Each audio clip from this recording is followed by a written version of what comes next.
The deadline set by the European Commission, by which Croatia should have explained when it will bring its legislation on the European arrest warrant into line with the European Union, expires at midnight tonight.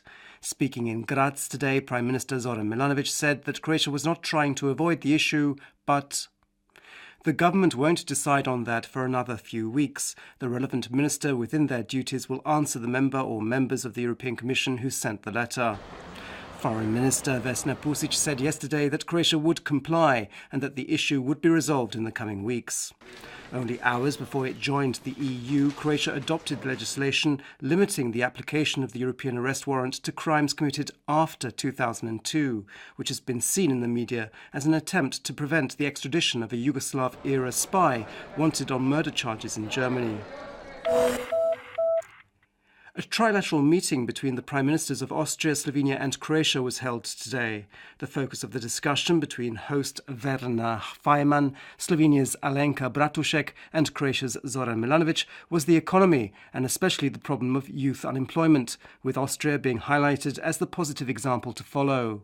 Also now Croatia is a full EU member, joint standpoints in relation to EU policy were discussed, as was the problem of how to stimulate foreign investment.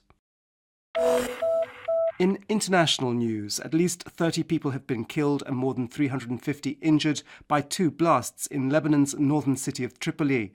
As Friday prayers ended, a blast hit the Al-Taqwa Mosque. A second blast 5 minutes later hit the Al-Salam Mosque. War in neighbouring Syria has raised sectarian tensions between the city's Sunni and Shiite communities. International condemnation of an alleged chemical weapons attack by Syrian government forces is mounting, while Syria's main ally, Russia, has urged it to allow a United Nations team to investigate the allegations that hundreds died in a chemical attack near Damascus. Meanwhile, the UN says that 100,000 people have died in the conflict and the number of children forced to flee Syria has now reached 1 million, with another 2 million displaced within the country.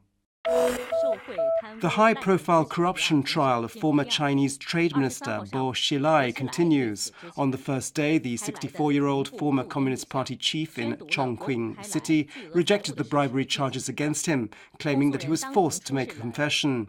Today, he dismissed his wife's testimony that implicated him in corruption, claiming that she was insane.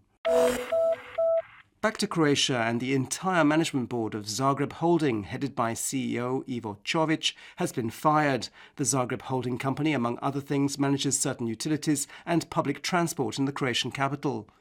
Čović has said that he expected the decision, calling it unprofessional. In arts and entertainment, Croatia's largest street festival, known as Špancir Fest, begins in Varaždin this evening. For the next 10 days, the streets of this beautiful northern Croatian city will be full of different cultural happenings, from street entertainers and performers to musicians from Croatia and abroad. Most of the events are free.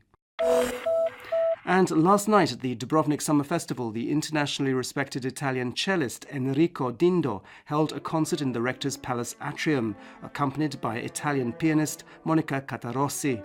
They played Claude Debussy's Cello Sonata, as well as a work by the Croatian composer Dora Pejačević. Taking a quick look at sport, and in football, Rijeka beat Stuttgart at home last night 2-1 to win the first leg of their UEFA Europa League qualification round.